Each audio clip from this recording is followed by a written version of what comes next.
Breaking news ప్రజలపై ప్రతీకారంగానే YCP వెన్నుపోటు దినోత్సవం చేస్తోందని మండిపడ్డారు డిప్యూటీ స్పీకర్ రఘురామకృష్ణరాజు. జగన్ అన్ని హామీలు మొదటి ఏడాది చేశారా అని నిలదీశారు.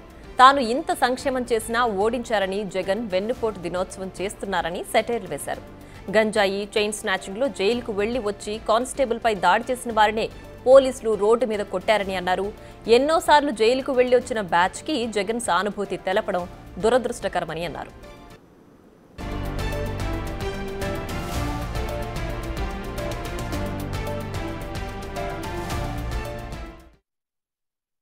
మాజీ ముఖ్యమంత్రి తెనాలి పర్యటన ఎందుకు ఆ పర్యటన అంటే మరి అక్కడ రౌడీ షీటర్లుగా బాగా పేరు పొందిన మరి జాన్ విక్టర్ ఒకతను, అతని గ్యాంగు, ఓ ముగ్గురు నలుగురు ఉన్నారు. ఎన్నో కేసులు వాళ్ళ మీద ఉన్నాయి. ఐ థింక్ జగన్మోహన్ రెడ్డి ముఖ్యమంత్రిగా ఉన్నప్పటి నుంచి కూడా ఉన్నాయి వాళ్ళ మీద కేసులు. మరి పోలీస్ స్టేషన్కి ఎన్నోసార్లు వెళ్ళారు, వచ్చారు. గంజాయి బ్యాచ్, చైన్ బ్యాచ్ అని ఎన్నో బిరుదులు ఉన్నాయి. తెనాల్లో ఎంతో పేరు ప్రసిద్ధిగాంచిన ముఠా, గంజాయి ముఠా వాళ్ళని చెప్పి విశిష్టమైన ప్రాధాన్యత సంతరించుకున్న ఆ రౌడీల్ని ఒక హెడ్ కానిస్టేబుల్ మీదే, ఒక బీసీ హెడ్ కానిస్టేబుల్ మీద హత్య ప్రయత్నం చేశారు. మరి అతని శ్రీమతి కూడా ఎంతో వాపోయింది. ఆ అమ్మాయి దళిత సామాజిక వర్గానికి చెందిన అమ్మాయి. వారు ప్రేమ వివాహం చేసుకున్నారని పేపర్లో చదివా. మరి ఒక కానిస్టేబుల్ మీదే, హెడ్ కానిస్టేబుల్ మీదే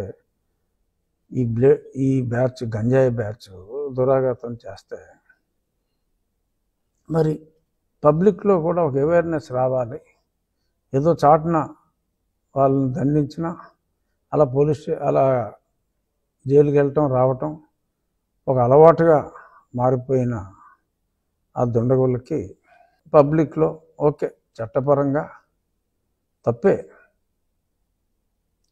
ఇలాంటి చోట్లే చట్టం, న్యాయం, ధర్మం అనేవి కూడా వస్తూ ఉంటాయి.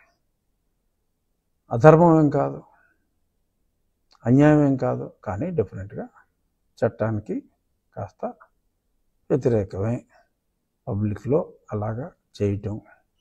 మరి ఒక డాక్టర్ని, సుధాకర్ని నడి రోడ్డు మీద కొట్టించిన వ్యక్తి అప్పటి ముఖ్యమంత్రి, సుబ్రహ్మణ్యాన్ని పార్సిల్ చేసిన వ్యక్తిని మద్దతు ఇచ్చిన వ్యక్తి అప్పటి ముఖ్యమంత్రి.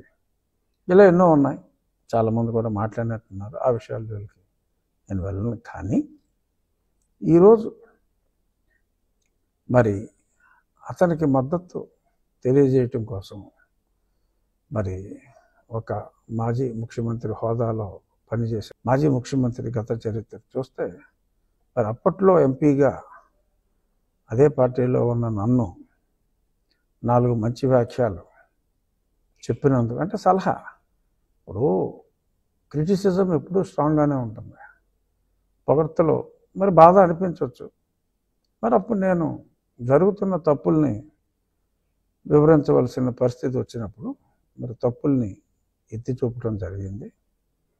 మరి దాన్ని అన్యదా అతనప్పుడు భావించి నన్ను దారుణంగా చిత్రహింసల పాలు చేశాడు. అన్యాయంగా నన్ను కొట్టారు. ఇప్పుడు దారుణమైన గంజాయి బ్యాచ్ని మరి కొడితే పోలీసులు వాళ్ళ మీద హత్యా ప్రయత్నం చేసిన వాళ్ళని పైగా తగుదనమ్మా అంటూ పరామర్శకు వెళ్ళటం, లా అండ్ ఆర్డర్ని ప్రొటెక్ట్ చేయవలసిన బాధ్యత ప్రజాప్రతినిధులది. జగన్మోహన్ రెడ్డి ఇప్పుడు ముఖ్యమంత్రి కాకపోవచ్చు, కానీ ఒక ప్రజాప్రతినిధిగా పులివెందుల ప్రజలకి ప్రాతినిధ్యం వహిస్తున్న వ్యక్తి ఇలా గంజాయి చేసే బ్యాచ్కి నోన్ శిక్ష పడి జైలుకి కూడా వెళ్ళి శిక్ష కన్ఫర్మ్ చేసి వచ్చిన బ్యాచ్కి తన మద్దతు తెలియజేయటం మరి ఇది దిగజారుడు ఓట్ల రాజకీయానికి